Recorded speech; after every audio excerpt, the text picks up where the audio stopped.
let's save this and take a look at it on the front end. So I'm going to go to our incognito window here, and I'll type in blog.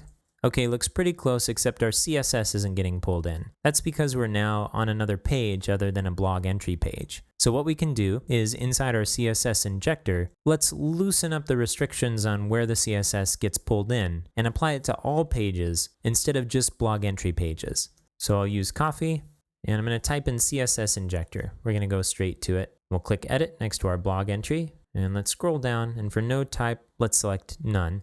And under pages, let's keep every page except the listed pages checked. Let's click save.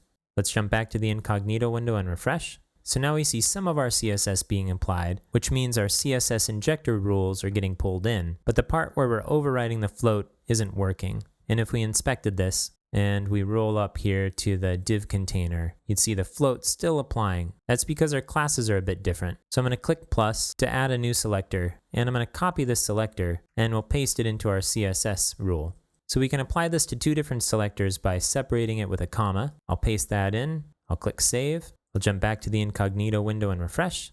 There we go.